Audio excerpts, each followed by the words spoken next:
and I'm going to hand over to Amy. Cool, thank you so much. All right, so this session is really an opportunity, I think, to take a bit of a step back from the hustle and bustle of your day-to-day, and for us to create a space for conversation as much as anything and reflection around what does it really mean to build a positive workplace culture that is far more empowering to everyone's mental well-being on a day-to-day basis, one where we can not just feel like we're getting through the day and we might well be performing, but one where we can get a more deeper and more fulfilling sense of satisfaction from what we do. So I'm a business psychologist by background. I've spent 12 years in industry working with large organizations around the world, really around how do we apply everything we know about psychology to help unlock potential. It can be to identify, unlock it, develop it, but also in how we create the environments and conditions to help us be at our best. And by way of quick background in terms of my story and why I do what I do today, I absolutely love my job working as a consultant around the world of talent, which is identifying and developing talent. But as I progressed in my career and as I got more and more involved in what I did, I completely burnt out in the process. And it was ironic because I actually had done my dissertation on burnout back in the day when I did my MSc. And despite everything I knew about psychology of humans, I still managed to burn out myself. So it really forced me to question and take stock of why that happened and what leads to it. And there's all sorts of reasons, and we're going to talk about that today. But one of the big things it kind of inspired me to do was to change what I was working on and what problem I was trying to solve. So in 2018, I co-founded People Matter, which was a big jump at the time for me. I did that with my co-founder Nigel, with the view that you can have the best people in the world in your business, but unless you actually really start to proactively address mental well-being and looking at risk factors to mental well-being, such as burnout, poor culture, and unless you build a capability in your business to be more resilient, then you're going to be limited in how you not only realize the potential of your talent, but also in how you retain it. So we've been on a journey to develop what we call intelligent mental wellness solutions, which is really trying to look at how do we empower individuals, but also look at organizational culture, because it plays such a huge role in terms of our lives, but also it transcends down into how we feel massively in our energy on a day-to-day basis. So we bring together the latest psychological insight that has been around for decades with technology and data science to ultimately bring to you a platform that allows you to measure, improve, but also in a really intelligent way, take action on what's most pertinent to you at any given time to move forward. And this is really built upon, again, the premise that our world is so complex right now.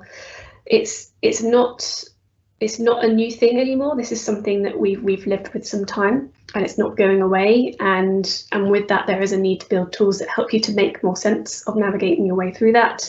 But also from an organizational perspective, how do you help your people thrive despite the level of demands, change, disruption, this always-on nature of work that we can find ourselves falling trapped to.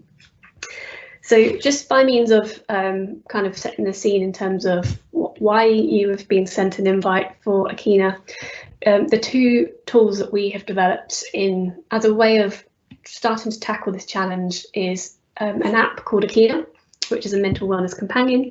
It's completely private. It's for employees to be able to gain insight, not just on how they feel, but really importantly, it takes what we call a psychosocial approach, which is looking at how you as an individual and what you're like is interacting with the factors and the environmental influences around you, which is huge. So that's in your pocket as a toolkit. You can use it as and when you want to, and it can be provided by your organisation. But then also to tackle the cultural challenge, we have developed intelligent technology to look at cultural insights. Without insight and data, really you're flying blind with your organisation. Engagement is just one small slice of being able to bring to life what's really going on and how healthy your business is. So that's what we do. And the app will basically bring to life aspects that we're going to be talking about today, more from an individual perspective, but you can roll that up and look at it from a cultural perspective as a whole. So if you have had it and you wondered what it was as an invite, it's because you signed up to this session. So there you go, that's why. And yeah, you are free to give it a trial. It will be free for a couple of weeks for you to give it a go. We'd love to hear your feedback and yeah, to talk to us if you want to find out more. And I think just building on that point, first of all, you know, this isn't, I'm not going to talk too much more about this, but whilst we've been developing these intelligent tools, we have been on a journey going back to the point around how do we really look at this challenge of modern workplaces and society around how complex it is and how demanding it is. And there's lots of organisations today thinking about, particularly with COVID-19, what can we do? How do we do more? People are struggling. There's challenges of isolation, working at home. We need to put something in place. And I think a lot of the challenges that people face at the moment is trying to do anything and something. It can be very sporadic in terms of how you're thinking about your wellbeing initiatives. But as we've learnt about how do we solve this problem, we've learnt a huge amount in terms of, you know, actually how you think about what culture is, how you think about the different dynamics that could influence the overall cultural health of your people, but also in terms of how you implement solutions. You know, how do you do that and make them stick? How do you do it in a way that it day in, day out is creating a mindset, a value, a way that things get done in your business? And what a lot of organisations get really stuck on is it gets really reactive, which is this bottom left-hand box down here. If something happens, let's say coronavirus, obviously everyone was reacting to, but a lot of organisations didn't necessarily have anything in place before that. So something happens, a problem, and you react, and it's disconnected out from your business as well. It doesn't really necessarily connect. Then you get the kind of next level that you're proactively putting in place a program and initiative around wellbeing and how you support people.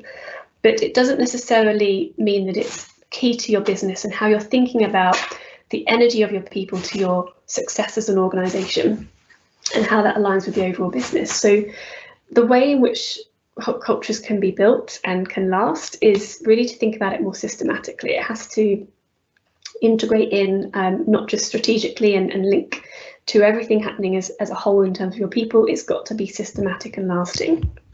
So that's really how we started on this journey. And I guess just by you know, just kind of opening up to the floor for a minute, it'd be good just to think about, for you right now in your business, what have you found most challenging about your wellbeing culture? And it could be cultural in general at the moment in terms of how it's feeling.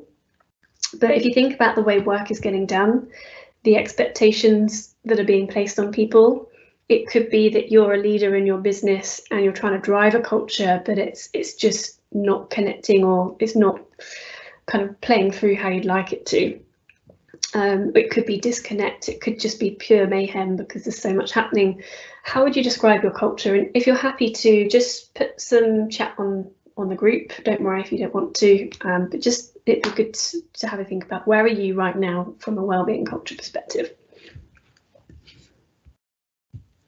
And what I'm going to do is I'm going to run through kind of a position and a narrative around how to think about culture and some of the common pitfalls that we can fall trapped to in our businesses. And you'll leave today with a practical way to map out your business in terms of where you're at and what some of those kind of core challenges could be, but also some simple pointers that you can start to think about to move it forward if you're in that position today.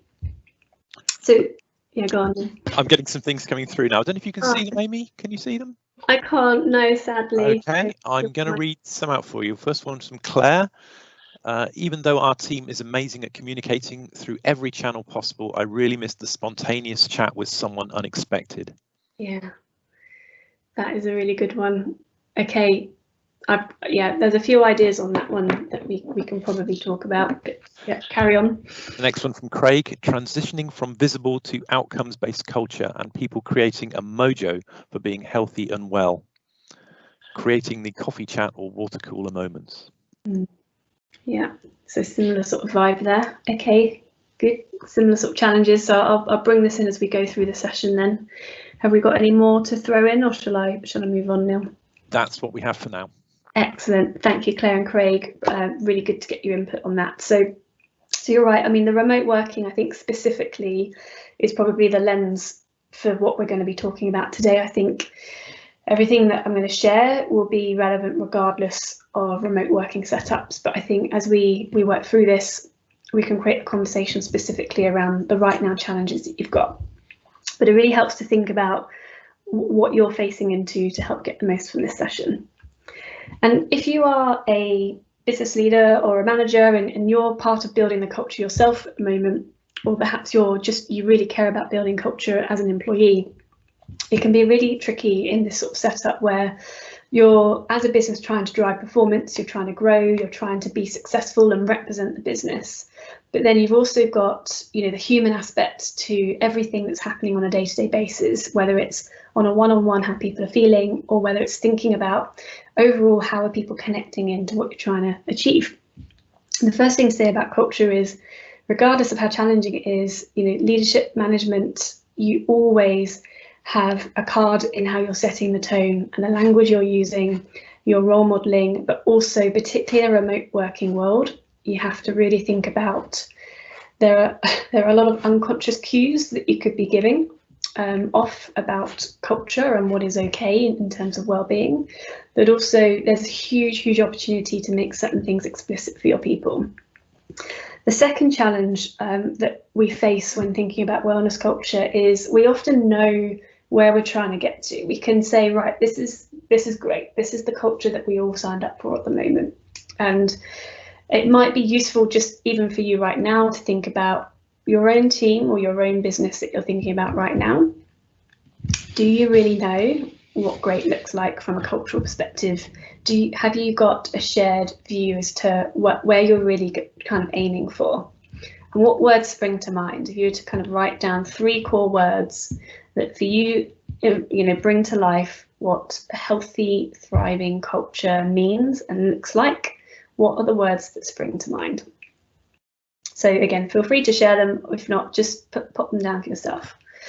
But despite knowing those things you're thinking about, whatever it is, it's often not the problem. It's the journey to get there and how you build there. We get so many twists and turns along the way.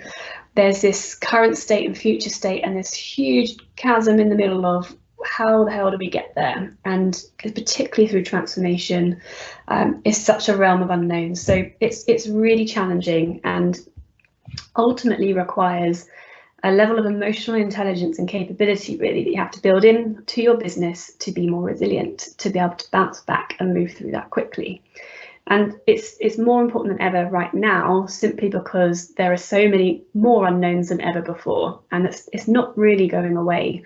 So one of the most important parts of a wellbeing culture isn't just the culture of care, it's actually around how you equip your people to be able to self-serve and take local action, manager to individual, to be able to move forward quickly and be more agile and to kind of work through things together as well.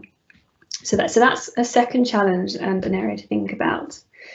And if you get that wrong, what you often find yourself against is this kind of sense of disconnect, which some of you have shared already, which is how do you just get that sense of belonging and everyone talking?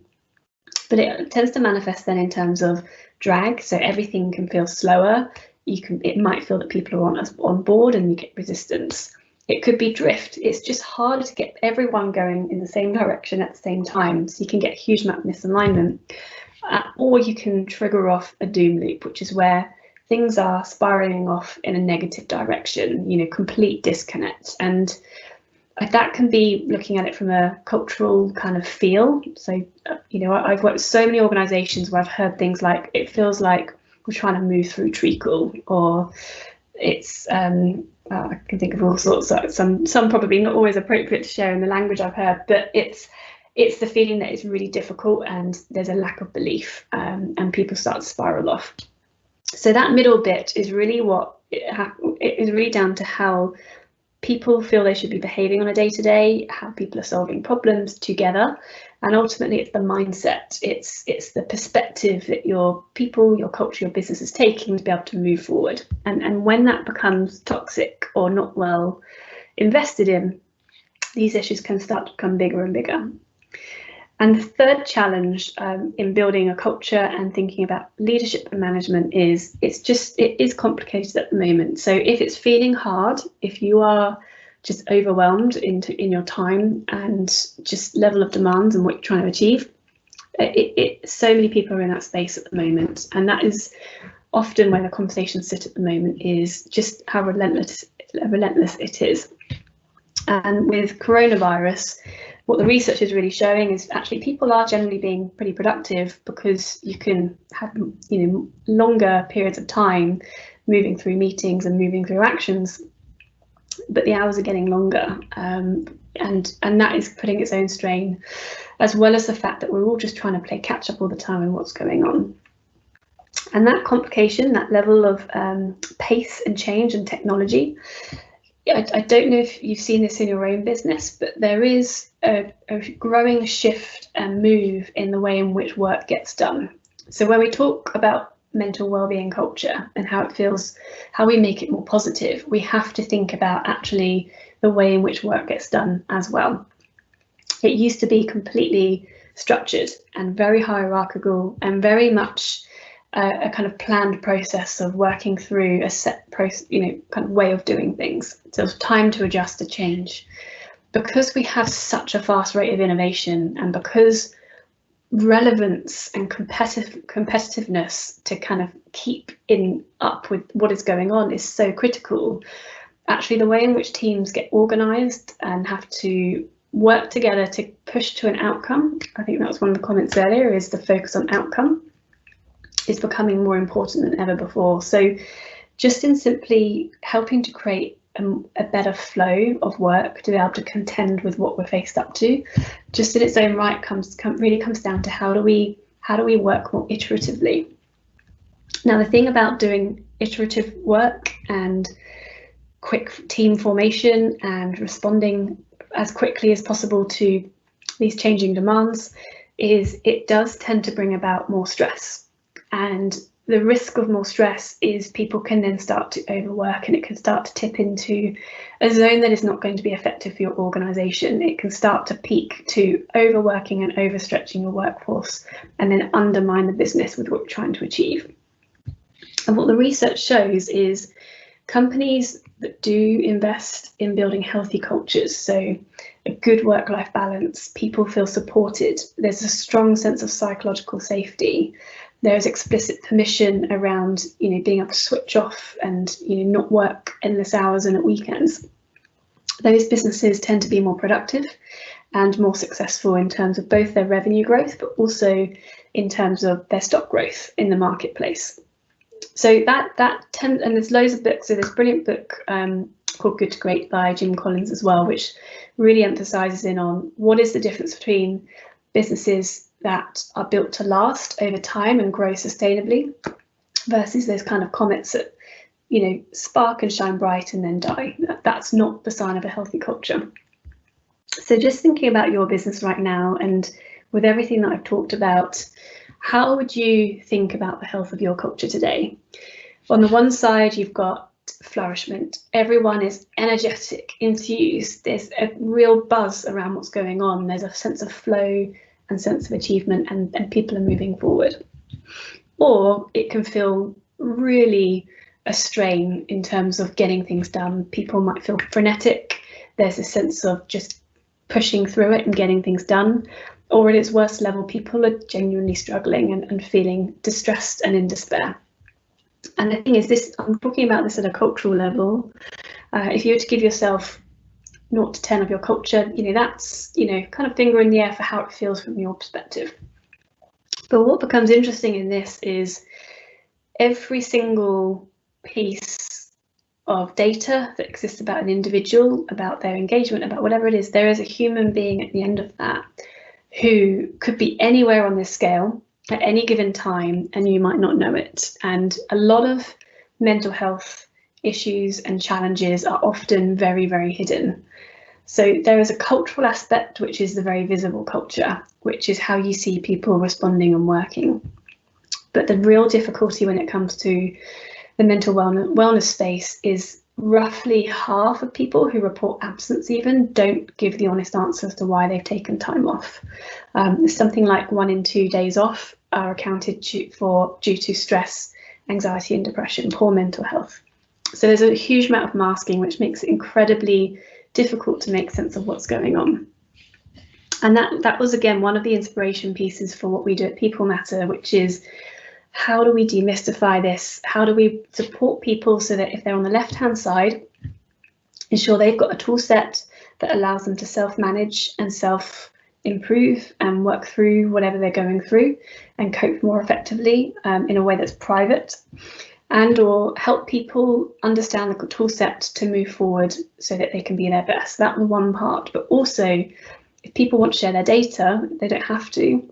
At purely a cultural level, how do we basically just help reveal more of the need and the kind of risk factors within the business around what you can do proactively to support people better? So it's that very basic premise that we kind of basically kind of created People Matter around. So just in its most very, very simple level, when you're thinking about your own wellbeing culture in your business, typically a lot of wellbeing initiatives have been very much reactive, like I said. So it's more around support services like employee assistance programs, which are very, very, very powerful. Sometimes it could be even mindfulness and yoga, which I love and it's great. It can be signposting people to how they get help, and all of that is really important. And mental health first aiders, are another great way to have a support group within your business. But the question you should be asking yourselves really is, how proactive are we being to help move people to a point of flourishment, whether that's individually or more broadly in your culture? How, what is going to be important culturally in how we go about doing things to help people be at their best? And that's a shift.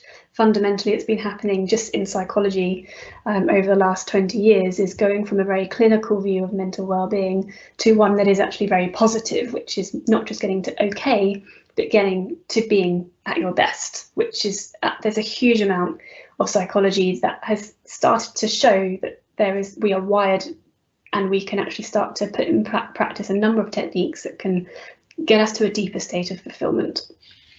And that tends to drive better retention. It will spur on your creativity with what you're trying to achieve, and it will help enable performance. Now, in all of this, obviously life is unexpected. People will experience stress at different points. And the challenge with this is, well, what happens when that overall stress does not have to be bad within your culture? You can be stretching and pushing the limits of what you do, and stress can help you perform and do amazing things. But where it goes wrong is when an individual starts to experience some sort of change or trigger event, and they get that threat response. This all comes down to how the brain has been built. There's a really old part of the brain that sits right at the back, which is got lots of names, but let's call it the lizard brain. And it's basically just saying help or hinder, good, bad, run away, run toward. What is this? And if it's a threat, then a whole host of stress responses occur in your central nervous system. And again, that can be great.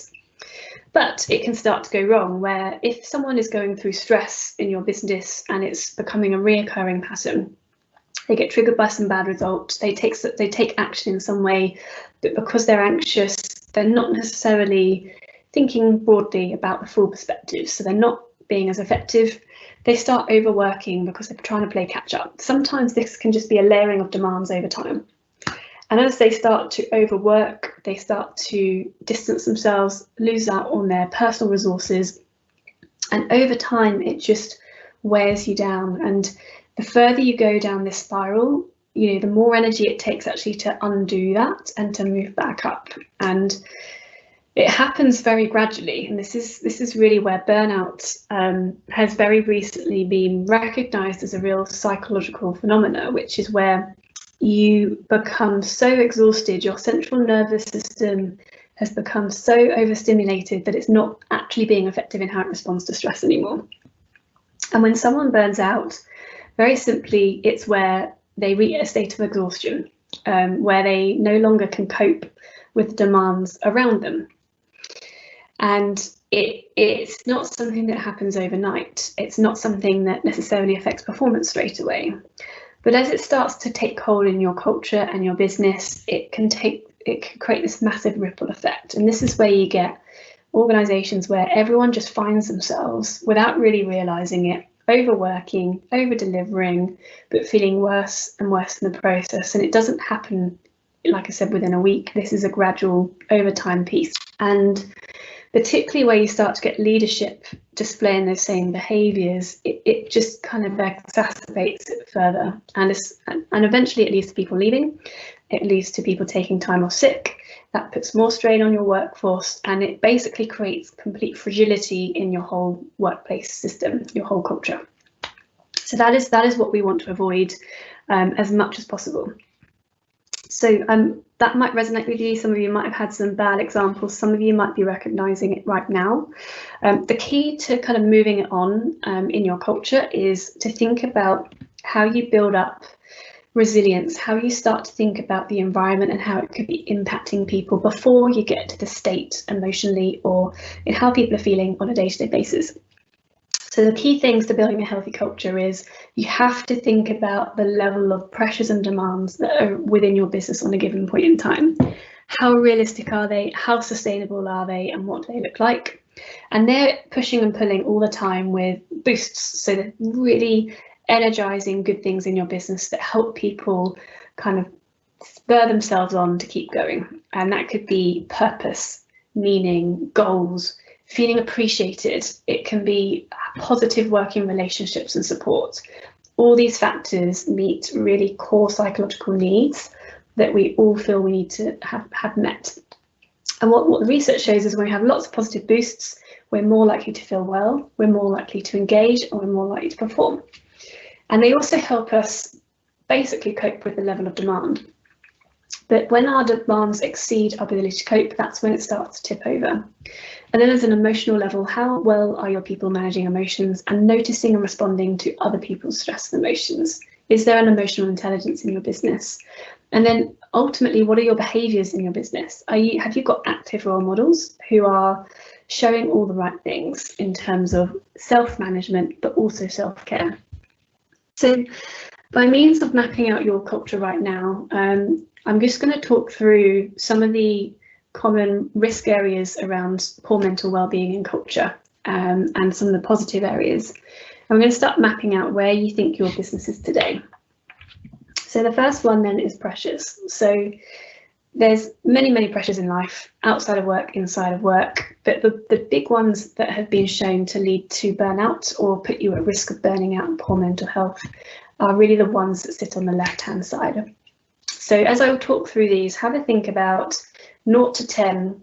You could think about this for yourself, but it can also be really useful to think about your team and your culture and your business. What is most pertinent right now? What are people facing? What are people really struggling with? What's that burning platform? And how extreme is it? 10 is it's healthy and stimulating and good. 0 is it's unsustainable if you keep doing things at this level. So the first is level of demands. How much workload do people have? Workload is a huge factor for workplace stress and burnout. That can also add, so added to that is complexity. So if you're constantly having to make important decisions, switch between different tasks, that all adds to the demand on our brain and exhausts us over time. Unrealistic deadlines. How much time do you need to have to get things done?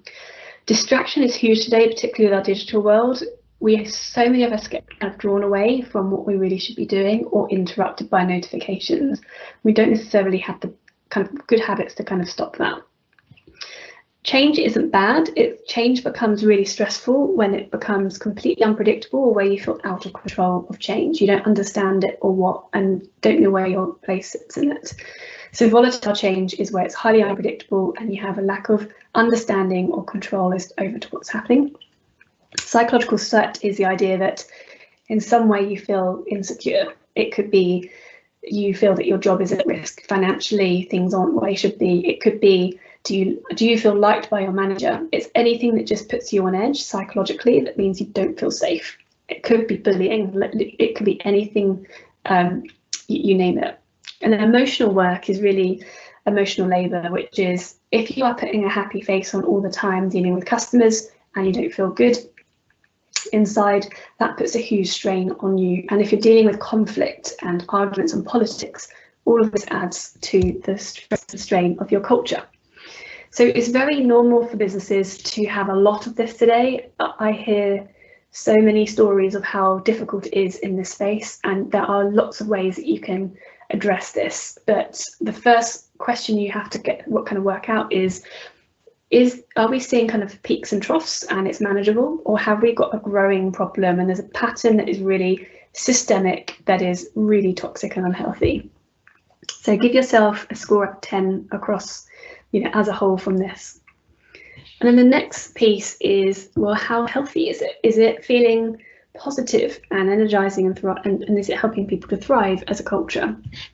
So we literally love to belong. Our brain is designed to yearn for and to respond positively in the way that it transmits neurotransmitters to social connection. So that could be one-on-one, it could be feeling part of a group, it's feeling that you are supported and you've got positive relationships.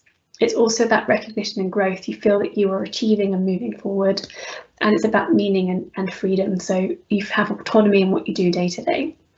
So again, within your culture today, how healthy is it across these factors? 10 being amazing, 0 being low. You can also think about it if you manage a team by individual. Some people might not be under a huge amount of pressure, but they just lack the luster. There's nothing that's really motivating them at the moment in their environment. And if you were to map this now for your business, your culture, you can literally run this as a workshop with your teams. It is absolutely brilliant for drawing out conversation and getting people aligned around where are we really at and what challenges do we face. In the top right hand corner, you've got the flow zone. That's where you're trying to get to. You've got a really strong, healthy experience that you're creating for people at work. So it's a positive environment, and leaders are role modeling what that looks like. They're building healthy relationships. They're creating a sense of purpose at work. There's clear goals and clear ways of appreciating people for what they're delivering. And healthy pressure is where you are stretched in a healthy way, but you're not tipping over to burnout. So that's the kind of game, that's the aim. So think about where are you on this, 10 being healthy on both, top right. But if you're 0, 0, then you'd be the bottom left. And that is the biggest risk of burn. If you're in this space as an individual or in your business, this is where you're at the highest risk of burnout, because your pressures are unsustainable. You're using up all your energy, all your resources, and you're reacting to what's going on constantly. And you have a lack of support and the factors that help you feel good and motivate you to get through that difficulty. And what happens is people end up tolerating this for too long. So this is what I did. When I burnt out, is I completely disconnected with and forgot that I didn't enjoy what I was doing anymore, and I was just trying to get through it every day. And you kind of know it, but you're just going through it and going through the motions. And there was definitely a huge cultural challenge with what was being demanded of me. And the reason why it's a risk and not absolute is you can obviously look after yourself and manage your emotions and find ways out of it. But if your culture is in that bottom left-hand zone, then you will have people who will be burning out, because we are not superhuman. So they're the kind of two key things to think about. Where is your business right now, and what do you see being your biggest challenge at the moment? And to kind of build on the model further, we're just going to map out the rest of your business across the other two areas. You know, how do you think people are feeling? There's so many emotions that we can feel on a given moment, but the top 3 ones in here: exhaustion, feeling inadequate, and feeling detached. These are the surefire signs that someone is actually burnt out. So whereas we talked about risk of burnout, these are the 3 core symptoms of if someone is at that state already. So a good night's sleep, a weekend, a holiday does not get you back to full. You just feel tired all the time, mentally, emotionally, and you just don't feel yourself. Inadequate, feeling that nothing you do is really worthwhile, it's not making a difference. And feeling detached, you're just going through the motions. So what you want to aim for in your culture is people to feel a strong sense of accomplishment, they care about what they do, and they feel energized. And all those other factors I talked about play a huge role in enabling that. And then the other areas then sit around your creative energy, which is, are you in flow and feel immersed because you do meaningful work that you feel that you can achieve, or are you bored? Are you calm and grounded or anxious all the time? Are you positive and optimistic about the future, or stuck and feeling negative and frustrated? So this will be hugely varied by individual, but again, what are the common emotions that you're seeing in your business? The top 3 give you an indication for energy and burnout. The bottom 3 give you a better feel for creativity or stagnation, where it's just kind of feeling stuck. So give yourself a score out of 10 for your culture, and then we'll talk about behaviour. And then finally, our behaviour at work, whether it's from a leadership perspective, in your own behaviour, your peers, there is a huge amount in terms of what you see other people do in the workplace that make a difference to how everyone else then feels they have to behave. And these are 2 core areas that help make a difference to your mental well-being. And a lot of mental well-being strategies or initiatives get super focused on personal care. It's, you know, the role of rest and sleep, very important, huge area. Cannot say anything bad. That sleep was one of my biggest issues. Just by way of example, I was having 5 to 6 hours a night at one point, and it was terrible. Basically, you literally cannot function cognitively in the same way, even if you think that you can. It supposedly impacts you as much as if you're hungover and if you've been drinking, in terms of your concentration and your creativity. So personal self-care, there's a bunch of stuff you can always do in your business around that, and that's great because it creates a brilliant awareness around important topics. There are a bunch of things that you can start to look at in terms of how people are showing up. So are your leaders, and are you also setting out clearly to your people really clear boundaries? You know, and a boundary can be a physical boundary. You know, are people expected to come into the office or not? What does the flexibility look like? That's a really simple one. But also it can be time of working. So if people are sending emails. So yeah, sorry guys. So there's a boundary piece, which is, you know, what are the behaviours, and you have to be so explicit around, if you are sending emails at an odd time, that you're not expecting people to email back or read it even at the same time, because going back to the stress response that I talked about earlier, we are hugely addicted to technology, which gets to the point of switching off. So people can't help but look at their phone, feel they have to work, and it creates an unconscious pressure and expectation in business that you just don't want. Strengths, playing to strengths is a big thing. If people are struggling in your business, building in positive language, future focused language, but also what people are good at is fantastic to build positive culture, workplace culture.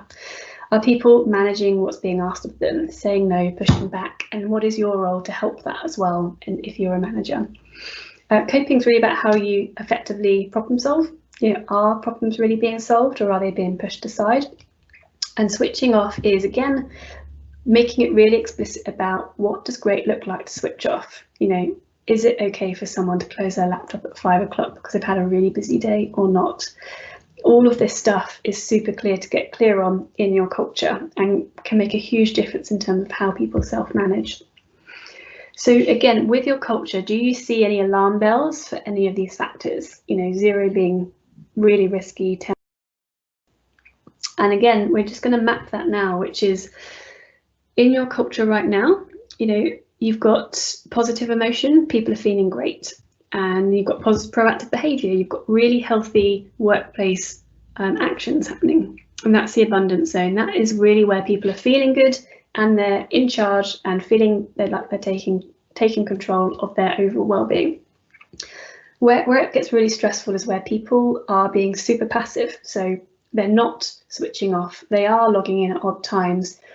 You're getting messages from your manager at odd times, you're not managing effectively the work that's being demanded of you. And again, this is where leadership behaviour is so important. So you're passively just working through it and you feel bad in yourself, you're burning out, you feel negative, you feel anxious. And that is the kind of worst box here, is that sense of suffering. You're in deep distress, but you're also just kind of being carried away through everything that's kind of happening around you. So a lot of people can find themselves here, but they will mask it and they will hide it from you overall. So again, think about in your culture or in your teams, where do you see people today? You know, is anyone in the top right hand corner? How many people could be in the bottom left hand corner? In the right hand bottom corner, we've got people who feel bad. They're really struggling. There could be something that's happened, but they're actually doing everything they can to manage that. And again, from a cultural perspective, there can be things happening around the business that are positive, but perhaps people haven't quite got there yet. And the lucky zone is where people feel good, but they're just not looking after themselves. So again, that is really where you start to see people who could move down and be at risk over time. So just give yourself a score. I think, you know, I know we're coming to the end of this session now, but just by way of bringing this to life from a cultural perspective, have a think about right now, what is most pertinent to your culture right now, and what do you see being the biggest opportunity, but also the biggest area to address? If there's one takeaway from today, it's that. And then the second piece that I just want to leave you with is just be really clear within your culture, not just around what you're saying needs to happen in the business, but actually what does happen. So this is a final thought. So this is a model, but I'm going to talk about it so it's not as boring looking. The big thing with culture is you have an invisible essence every single day of what people are assuming is okay. And unfortunately, with mental well-being, people really struggle to talk about it. They really struggle to raise their hand. So if you don't address the things that I've talked about, then issues can really manifest and you don't even necessarily see it, but it's assumed and there's a deep-seated belief that they have, and it can be down to bad experience. You then have your espoused culture, which is who you say you are, what your business is trying to be, which is great. You might have some posters, some values that you placard around. Good start, but not the most important thing per se. The bit that then really has to connect up, if you're looking to develop a culture and to address everything that we've just talked about, is people need to see, hear every single day. And that could be the way my managers talk to me differently. It could be I've seen a new policy and initiative. It could be I've seen a webinar. It's got to be real every day. And where it goes wrong is where these things become completely disconnected and where you don't have a clear plan to bring them together. And what the research shows is if you want to change culture, so if you're looking at your culture thinking this is not great right now, we need to address it, rather than going through trying to change how people, which is going bottom up from assumptions to beliefs, then the best way to address culture is getting really simple, really focused, really practical about those really day-to-day things. And it's about putting things in place that represent the things that count. And there's loads more I could tell you, but hopefully that just gives you a huge amount to think about just in where you're at today culturally, and some pointers to think about and how you might start to make a shift. Just with Okina and what I've invited you to in terms of signing up, the model that we talked through at the beginning, basically you can log in and measure how healthy your own kind of mental well-being is today against these 4 areas, and it will give you a report back on that. You can email that to you, and we basically work with organisations to basically do a bunch of training to employees We then instill a language and a capability and understanding to this to managers and leaders. And then we work with the HR teams to basically roll out a tool set to, move the needle on culture overall. So just by way of exploring it, that's why you've been sent it, is to have a play and to get a feel for where you're at. But then ultimately what we do normally is put that into practice and help drive those artifacts, those conversations, and create those real changes in the business. So that's really it. I know we've probably not had as much time for questions and interaction, but if you have questions, please do pop them in the chat, or feel free to email me as well. That's absolutely fine. You can do so at amy@peoplematter.tech, and I'd be more than happy to answer your questions. And I hope you found that interesting and hopefully valuable in some way. So I will stop there and let anyone ask questions should they have them. Thank you. Thanks, Amy. We have gone a little bit over time. I've been keeping a track on questions. First one was a bit of feedback for someone who had to leave early. This is a brilliant presentation and love the app. Ironically, going to have to leave now, not to relax. A big thank you, Amy. Great work. That's from Claire. We're getting lots more. Thanks, Amy. Really interesting. That was really interesting, helpful too. Great presentation. The two questions I've got are, one's from Katie. From a healthcare standpoint, how do we balance those risky areas through a pandemic? It has forced a lot of organisations into the left-hand side unexpectedly. Yeah, I think, well, there is a level of, this is where resilience as a topic, I roll my eyes slightly when I use the word resilience because it's such an overused word, but there's a level of acceptance that does have to come sometimes, which is there's a bunch of factors outside of our control, whether it's personal or business related, that you're contending with. So one part of resilience is actually accepting what is in your control or not.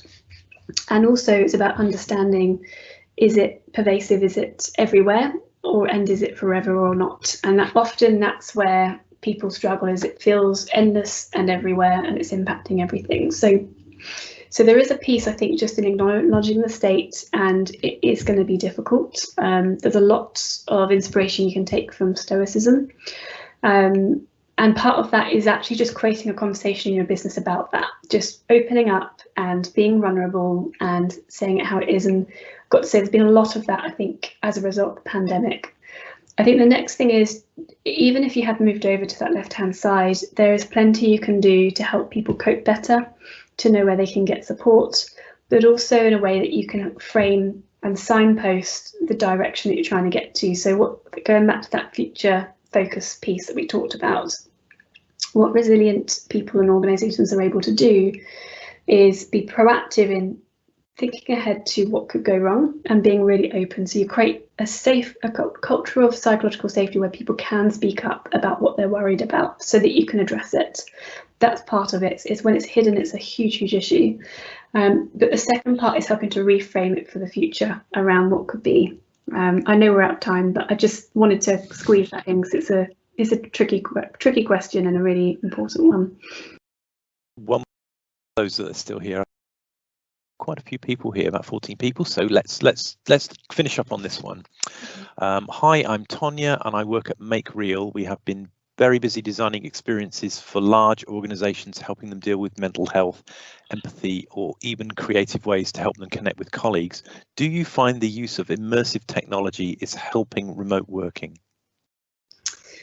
So broadly speaking, I think there's two pieces to that. There is definitely a challenge with digital connection in the sense that it can actually create quite a lot of strain in how we read emotions and respond, and particularly for people who are introverted, it can actually feel quite awkward. So it's not to say it's impossible, but I think that's been a recent piece that's come through. So there is an acknowledgement that it's not for everyone.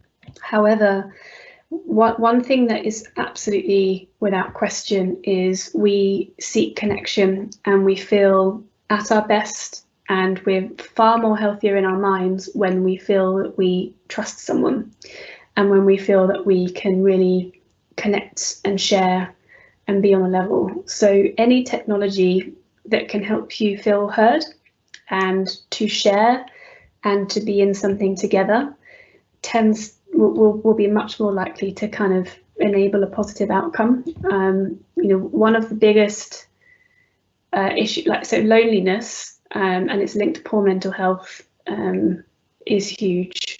So social support, relationships, anything that helps people connect and feel that will help in some way.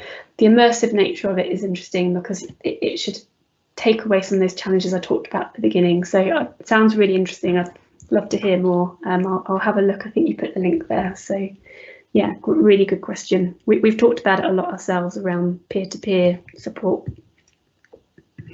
Sounds great. I'll check it out. That's brilliant. And that's all the questions we have. So I've got lots of thank yous. Thank you, brilliant talks. So in a sense, everyone has thanked you already, but I'd like to follow that up by saying thank you, Amy. That's a really, really fascinating presentation you've done. You covered so much in that, and I think it will be really worth watching the recording of that to just take it all in again. So brilliant. Yeah. Thank you, guys. And I would say if you can give yourself just 5 minutes, I know there was a lot in there.